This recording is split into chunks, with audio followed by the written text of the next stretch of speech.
Halo, Assalamualaikum. Swadihab. Saya Kare. Di video kali ini saya akan ngejelasin tentang perbedaan premis dan ide cerita.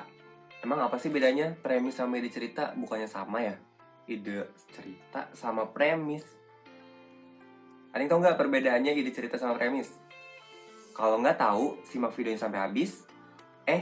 Jangan lupa subscribe ya sebelum nonton. Sekarang. Terima kasih. Untuk materinya, ayo kita mulai. Selamat datang di channel Dikare. Untuk yang pertama kali nonton, channel ini bakal ngebahas tentang kepenulisan. Mulai dari cara nulis yang benar, bikin premis, dan lain sebagainya. Intinya kepenulisan. Ada juga sih vlog dan lainnya, tapi bakal lebih fokus ke kepenulisan. Lalu disinggung nih, apa bedanya premis sama ide cerita? Emangnya beda ya premis sama ide cerita? Beda tahu, premis sama ide cerita tuh udah pernah dibahas ya sebelumnya. Kalau premis itu dibagi jadi 3, ada karakter, konflik, dan penyelesaian. Beda sama ide cerita. Kalau ide cerita mah nggak harus ada karakternya, nggak harus ada konfliknya. Kalau ide cerita tuh abstrak. Yang mau ditulis konfliknya aja ya silakan, boleh aja.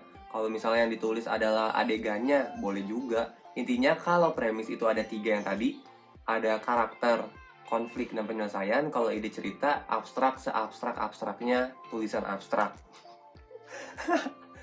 Jadi intinya kalau misalnya kamu nemu ide nih di pasar malam, anggap ya, nemu ide di pasar malam, ada orang rambutnya kegiles. Rambutnya kegiles. Misalnya nemu, ya ketawa beneran. Misalnya kamu ke pasar malam nih, ngeliat orang menangin game yang ngelempar gelang ke botol misalnya. Terus jadi ide tuh, keren juga tuh orang dapat gitu. Nanti besok gue kalau bikin cerita mau kayak gitu.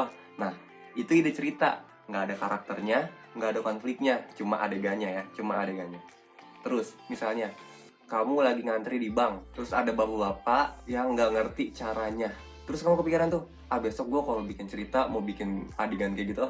Ada bapak-bapak yang nggak ngerti gimana caranya ngambil nomor antrian misalnya.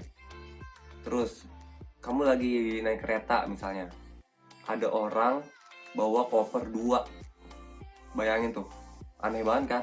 Naik kereta tapi bawa koper 2. Seketika otak langsung mikir, besok gue kalau bikin cerita mau kayak gini, ada adegan orang naik kereta. Atau kita ganti, di kenyataannya ada orang naik kereta bawa koper 2. Nah, kita ganti nih pas jadi ide cerita, ada orang naik bis bawa tas ransel 2. Bisa aja, karena kan ngomongin ide cerita kan gak harus ada karakter, konflik, dan penyelesaian kan.